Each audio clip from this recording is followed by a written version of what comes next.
Hello everyone, it's been quite a while since I've talked exclusively about support conversation moments in Fire Emblem, but with Engage's cast and me having recently completed watching every single support in the game, the character/support/lore era of video content is going to be christened with this video here. A ways back I published a video of a similar topic, like a year ago I guess, maybe more at this point. Hilariously stupid recruitments, silly moments and supports, and general light-hearted character content in the series. Fire Emblem dialogue has always been so fun to read up because the series is loaded with really serious and dark moments hidden behind lore and character dialogue, but the very same character may have a side-splitting, hilarious, and/or dumb interaction with another cast member. Fire Emblem Engage also falls into that camp. Granted, it's no surprise that this game leans more into the good and enjoyable supports with light-hearted and goofy moments more than it does serious and dark. But there are nonetheless some very funny moments with these characters that have the unique distinction of being so silly and lighthearted that it actually made me burst out laughing on the same level of quality as its predecessors. This video focuses on the supports that, in my opinion, are genuinely hilarious and spurred a reaction more than just a simple chuckle or smirk. Fire Emblem as a series has never shied away from absurd situations purely for the sake of having fun. So today's video answers the simple question: how dumb do these characters get? In a good way. Let's see. Before this video starts though, I have a special announcement to make for the channel. For the first time, I've opened up channel memberships on this channel. Before now, channel memberships were on the streaming channel and were personally a good way for me to experiment with streaming on YouTube, but I've decided to bring it to the main channel instead. Channel memberships currently give you the following perks: a member badge next to your name, custom emotes, member-only status updates, behind-the-scenes videos, and exclusive Q&As. This is a great way to support my channel directly. Please consider becoming a member. Thanks. Now on to the video. Marin and Rosado. The first support on this list to have given a rise out of me is Marin and Rosado's support chain. To those uninitiated, Rosado, retainer to Hortensia, is the bastion of cute. He strives to be his best, cutest self, searches for the cutest things, and helps his allies find the cuteness laying dormant within them. Marin, meanwhile, is a devout follower of the rule of cool. Uttering cool battle lines, is an enthusiast of cool objects, and loves cool creatures, especially dragons, because, you guessed it, they are cool. In a duel of the two extremes, these two unlikely allies are at a crossroads when face to face.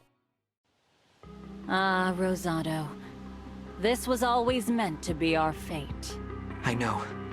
This had to happen. The last thing I want to do is fight a friend, but our destiny is inescapable. Agreed. We have no choice but to battle it out, here and now. Fair and square. Let's do this! Cool versus cute! The superior style wins!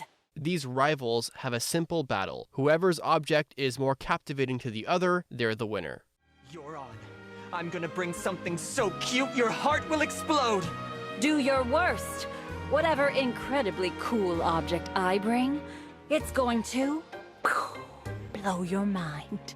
My favorite part is Marin's delivery of the blow your mind line. It just feels like Marin's voice actor was having a really fun time with the dialogue. The just took me by surprise and made me burst out laughing. I'm sure we've all seen some form of media do the pew thing with this very similar context, but to see it in Fire Emblem in a very lighthearted and goofy support was great. The whole support itself is just very silly. The B support is the contest itself, and I can respect the fierce passion these two share for their respective field of expertise. And once again, both characters' voice actors just sound like they're having an amazing time. Oh no. Take a closer look. This is a drawing, to scale, of none other than the Northern Elysian miniature woolly hare. What? No! The Northern Elysian miniature woolly hare is so tiny and so fluffy and so adorable! Look at it! Looks like I win the day. Not so fast. You haven't seen what I brought. It's an ornamental hairpin. And there, inlaid among the filigree, is a detailed wyvern design. Oh no! Oh no! Oh! It's the coolest thing I've ever seen! I know what a big wyvern fan you are. Your heart didn't stand a chance. The A support opens intensely as the pair are panting, clearly exhausted from the numerous battles against one another, but it ends on a positive note. They agree that there's no clear winner and encourage one another to be their best selves and best foes. The fun behind watching these supports, especially the voiced ones in recent games, is being able to tell the support writers and voice talent are having a good time not taking their characters seriously. And a support like this makes a great example of both. But what else do we have? Jade and Rosado. Well, we aren't actually done with Rosado just yet. Engage's cast has quite a bit of characters that follow a similar logic to their characterization. They follow the looks can be deceiving type of rule. Zelkov looks creepy and intimidating, but many of his supports are about his partner being creeped out, only to discover that Zelkov is a quirky guy who likes knickknacks and likes to help others, especially kids, in his own unique way. Boucheron is the most jacked, massive dude in the army, but he's naturally built that way, doesn't do any extra training, and in fact is an oversensitive person who cries a lot. Yunaka is a happy-go-lucky thief who is actually a former Brodian assassin who went by the name Larimar. Panette tries her hardest to reform as a polite, well-mannered retainer, but is actually a former rabble-rouser who tries to bury who she really is. You get the idea. You look one way, you are actually the opposite. Mileage varies on how well these are executed, but one of my favorites of this type is Jade. Jade presents as this stone-cold, extremely serious person who is all business, defending her Lord Diamant at all costs, but is actually a famously known comedy writer in Brodia, and her supports tend to involve her books in some way, whether her work is being praised by her partner or she's trying to find inspiration with the help of her partner. Rosado's support is the latter. The C support is about Jade consulting Rosado for help. She's trying to find out how Rosado is able to have boundless energy in spite of staying up all night, and it turns out his energy comes from, as you guessed it, cuteness. It's actually more accurate to say it's because he's from the village of the Fair Folk, an actual magical place that is the source of his strange power. Jade then asks him to help her be cute, and so that is what they try. In the B support, Rosado tells her to just be herself and do what comes naturally, and so she drops the catchphrase. Strike a pose, say a phrase. No wrong answers. Be you. Very well. Shucks-a-doodles. Perfect. Yes, you're beautiful. Really? That did it? Really? Now introduce yourself to me. Tell me who you are. Shucks-a-doodles. I'm Jimmy Jammy Jade. Jade, I promise I don't say this to everyone. You're a natural. Over the top, adorable. It does nothing for sustaining her energy, but it does inspire her on the writing front. And in the A support, Jade does, in fact, in her stalwart manner, drop more cute Jadeisms for fun. Heyo, Rosie Rosado. Having a shucks-a-doodly day? Jade, you're incredible. Every greeting you give me is cuter than the last. I must admit, this is a bit addictive. It's fun to turn this on without warning. Thank you. It's liberating to relax and be silly like this.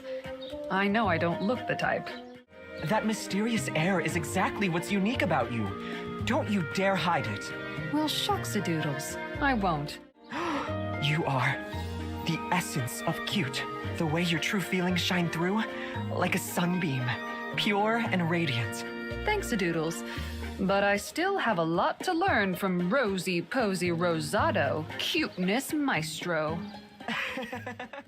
The joke is obvious. Take Jade, a serious and majestic warrior knight, and have her say silly phrases. Now I know it's not on the dumb level of the previous support, but it did crack me up. It is meant to be a silly, wholesome support that showcases Jade exploring her sillier side in person, as opposed to her partners laughing at her books and gags. I think I like this support because Jade is acting silly, Rosado is dead serious about everything she's doing, and it's completely feasible that these actual catchphrases and whimsical rhymes would fit in with a children's book. It's something that I feel could be pulled right out of like things you would watch on Playhouse or with your kids or whatever. Anyways, like Jade, I like this support, so it goes on the list. Hortensia and Celine. Celine is a pretty cool character. The Princess of Firene is not just a girl who loves sipping tea all day. Despite what one may suspect from her initial early game C supports like with Louis and Chloe, she's a fiercely determined protector of her people and will pragmatically deal with threats to her kingdom with a steel heart. But this support between her and her Elysian counterpart, Hortensia, has more to do with cuteness. Again? Rather than the harsh reality of being a princess in a war-waged world. Wow, you know, when I was jotting down these supports to highlight for this video, I wasn't anticipating getting 3 chains all having to do with cuteness, but I guess we are dealing with Elyos, so here we are. Princess Saline. Yeah. Yep, you're gonna be tough, but I won't lose. Princess Saline, you are no match for me. I will defeat you in cuteness. And while I'm at it, everything else. Hortensia views Celine as a threat to her title of being the cutest in the army, and so this chain is everything to do with her trying to out-cute Celine in these cuteness offs. Celine, finding the entire thing pleasant and adorable in of itself, goes along with Hortensia's gambit. Hortensia definitely has a competitive streak when it comes to being the best at cuteness, which is comedically contrasted by Celine's amusement over her behavior and instead hoping to invite her to tea. The B support is where the competition kicks off, and the first contest is of softness. We meet again, Princess Hortensia. We do indeed meet, Princess Saline. Let the competition commence! The first event will be the softness contest. Who will be softer, you or me? Let's try you first. Poke! That tickles. The softness contest is hereby canceled. It turns out to be a grave miscalculation for the pinstriped princess, and so she needs to retreat. Hortensia's fatal flaw is despite trying to constantly out-cute her opponents, she tends to end up being charmed by them in spite of keeping her guard up, which leads to her getting flustered and bailing as soon as possible. It is at the A support where Hortensia realizes she simply met her match, and is in fact forced to concede defeat as Celine's natural charisma and kindness overwhelm cuteness for her, and she becomes a puddle after Celine compliments her on her own charm when she's happy. Little do you realize what a comfort those two things are to those around you. You really think so? I do. And never mind my charms. You have unique charms all your own. I dare say a smile suits you better than a pout. When you say things like that, it only makes me like you more. Good. I was already quite fond of you. Oh, how can you just stand there being all calm and perfect? It could just be me, but it feels like at the end, it's just Hortensia happy that she's getting the Celine seal of approval and sounds honored that she got the tea invite, despite Celine having tried to extend the invitation for like 3 conversations. The reason why I put this on the list is because the central conflict is purely on Hortensia for such an on-brand Hortensia reason. Cuteness contests are ultimately meaningless, but she's getting bodied at it regardless, while Celine is just playing the whole thing straight. Hortensia, surprising even me, is actually one of my favorite characters in the game because her characterization goes in thought-provoking places, having conflicts over befriending the girl who killed her father and dealing with her self-worth because of her feelings over being unnoticed by her father and just the pressure of being a princess. Here though, she's just being a little brat with funny line delivery. Vander and Pendreo.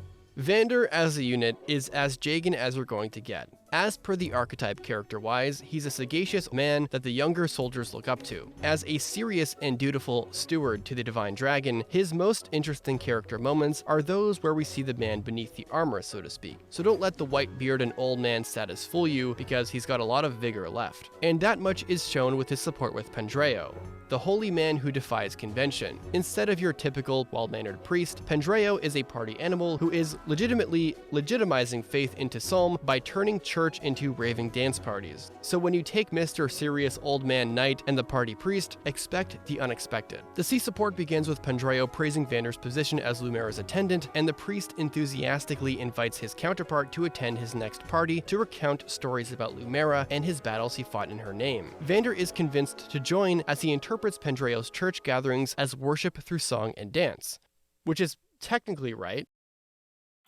Thank you for coming to the party today, Sir Vander.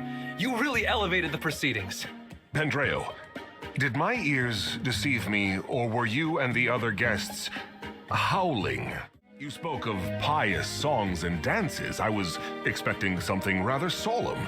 Instead, it was a circus. Everyone hopping about and yelping like rabid dogs. Not exactly what Vander had assumed at all, to the point where he is perturbed by the boisterous song, dance, and howling upon him telling his stories. He was expecting a Lethos-type beat, and definitely not what Psalm gatherings are. He didn't opt to participate in the dancing and singing due to his lingering old man back, but he goes from dismissive into appreciative of Pendreo's methods, because in spite of the untraditional means, it gets results. The way this ends is kind of like an A support already. There's a teachable moment here. Pendreo teaches Vander an important lesson and it clearly sticks with him. So I didn't know what to expect for the A support, but...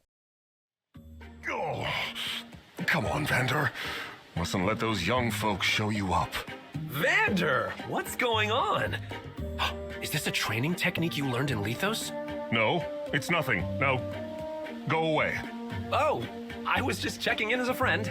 Sorry to disturb you. Pendreo, wait. I was trying to learn how to dance. Oh, okay. You're learning how to dance. Wait a minute. Learning how to dance? The silliness of the support comes out as Vander, regardless of his age and physical condition, displays a handful of examples of not only trying to bridge the generational gap, but trying his best to understand it. You're nothing if not steadfast. I admire that. Is that one of those ironic compliments you young people enjoy so much? No, really. Though you and I are from different generations, we share beliefs as holy men. I think learning from each other's experiences can only benefit us both. To that end, I will master this dance so that I may boogie down at your next party. Hup. My back! Oh, sweet mother of... How is it built like that?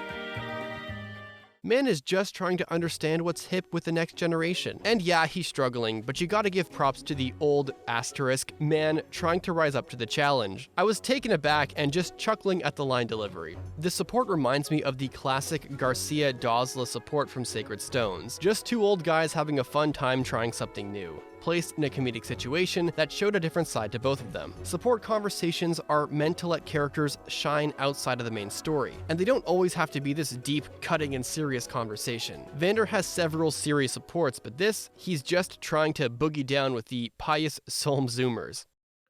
With these 4 supports covered, that will conclude this segment of hilariously dumb supports in Fire Emblem Engage. I have a whole list of supports in this game that I've placed in wholesome, funny, lore, and the serious category. And I hope you liked this video because I want to talk about these supports more in the future. So if you do enjoy this type of video, please let me know with a like and comment. And here's my question. What are some of your favorite silly supports in the game? Any supports in particular you want me to highlight in a future video? And finally, if you haven't subscribed yet but you want to see more Engage story and character content, please subscribe.